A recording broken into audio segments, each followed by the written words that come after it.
அண்மை செய்தி, திருவாரூரில் நெற்கதிர்கள் தண்ணீரில் மூழ்கி சேதமடைந்திருக்கிறது. இதனை நாம் அண்மை செய்தியாக பார்த்து வருகிறோம். தொடர் மழையின் காரணமாக அறுவடைக்கு தயாராக இருந்த குறுவை நெற்கதிர்கள் சேதமடைந்திருக்கிறது மழை நீரில் மூழ்கி. இதனை நாம் அண்மை செய்தியாக பார்த்து வருகிறோம். இது பற்றிய கூடுதல் விவரங்களோடு இணைகிறார் எமது திருவாரூர் செய்தியாளர் மணிகண்டன். அவரிடம் விவரங்களை கேட்டு பெறலாம். மணிகண்டன், சொல்லுங்க, அறுவடைக்கு தயாராக இருந்த நெற்கதிர்கள் மழை நீரில் மூழ்கி சேதமடைந்திருக்கிறது. இது குறித்த விவசாயிகள் என்ன சொல்றாங்க? வணக்கம்மா. அதாவது காவிரி டெல்டா பாசனத்தின் கடைமடை மாவட்டம் திருவாரூர் மாவட்டம். இங்க விவசாயத்தை நம்பி லட்சக்கணக்கான விவசாயிகளும் விவசாய கூலி தொழிலாளர்களும் வாழ்க்கை வாழ்ந்து வருகின்றனர். குறிப்பாக கடந்த மே மாதம் மேட்டூர் 12ஆம் தேதி மேட்டூர் அணை 12ஆம் தேதி திறக்கப்பட்ட நிலையில் திருவாரூர் மாவட்டத்தில் 1.80 லட்சம் ஏக்கர் பரப்பளவில் குறுவை சாகுபடி செய்யப்பட்டது. இத்தகைய பயிர்கள் கடந்த சில தினங்களுக்கு முன்பு அறுவடைக்கு தயாராக இருந்தன.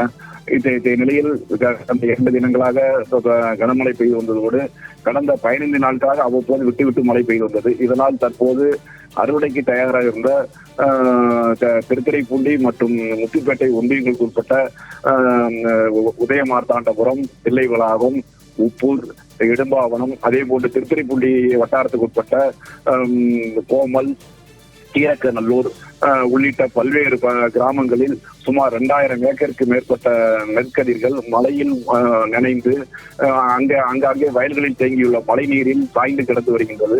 இத்தகைய பயிர்கள் அறுவடைக்கு தயாராக இருந்த போதும் அறுவடை செய்ய முடியாத சூழலில் விவசாயிகள் மிகுந்த பரிதவிப்புக்கு உள்ளாகியுள்ளனர். இதற்கு முக்கிய காரணம் வடிகால் வாய்க்கால்கள் முறையாக தூர்வாராததை என்ற விவசாயிகள் குற்றம் சாட்டினர். அவ்வாறு கடந்த கோடை பருவத்தில் வடிகால் வாய்க்கால்கள் முறையாக திட்டமிட்டு தூர்வாரி இருந்தால் தற்போது பெய்து வரும் மழை தண்ணீர் வடிந்து பயிர்கள் காப்பாற்றப்பட்டிருக்கும். அத்தகைய நிலையை அரசு அதிகாரிகள் செய்ய தவறியதால் இத்தகைய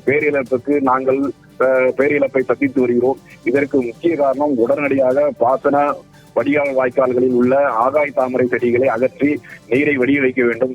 அப்போதுதான் எங்களுடைய குறுவை பயிர்கள் பாதுகாக்கப்படும். கிட்டத்தட்ட 90 நாட்களுக்கு மேலாக பாடுபட்டு கஷ்டப்பட்டு விளைவித்த நெற்கதிர்கள் அறுவடை செய்து ஓரளவு விவசாயத்தை நம்பி நாங்கள் இருந்த நிலையில் நாங்கள் ஓரளவு லாபத்தை பார்க்கலாம் என்று ஏங்கியிருந்த நிலையில் தற்போது இத்தகைய மழை எங்களுக்கு பேரிடியாக அமைந்துள்ளது. இத்தகைய பயிர்களை காப்பாற்ற நாங்கள் என்ன செய்வது என்று செய்வதறியாது நாங்கள் தவித்து வருகிறோம். அரசு உடனடியாக இதனை பாதிக்கப்பட்ட பயிர்களை பார்வையிட்டு எங்களுக்கு முறையாக இழப்பீடு வழங்கினால் மட்டுமே நாங்கள் எங்களுடைய பொருளாதாரத்தை ஓரளவு பாதுகாத்துக் கொள்ள முடியும். நாங்கள் முக்கியமாக நம்பியிருப்போம் விவசாயத்தை மட்டும்தான். ஆனால் விவசாயிகளையும் விவசாயத்தை பாதுகாக்க அரசு எந்த விதமான முன்னெச்சரிக்கை நடவடிக்கை மேற்கொள்ளவில்லை. கண்துடைப்பாக அதிகாரிகளும் அமைச்சர் பெருமக்களும் சுமார் பார்வையிட்டு சென்று வருகிறார்களே தவிர அவர்களுக்கு என்று அவர்கள் முறையாக விவசாயத்தை பாதுகாத்து எங்களை முன்னேற்றம் கொண்டு செல்ல எந்தவித நடவடிக்கை எடுக்கவில்லை. உடனடியாக அரசு எங்களுக்கு உரிய இழப்பீடு வழங்க வேண்டும் என்று ஒரே கோரிக்கையாக தற்போது விவசாயிகள் அரசுக்கு முன்வைத்து வருகின்றனர். உங்களுடைய விரிவான விவரங்களுக்கு நன்றி மணிகண்டன்.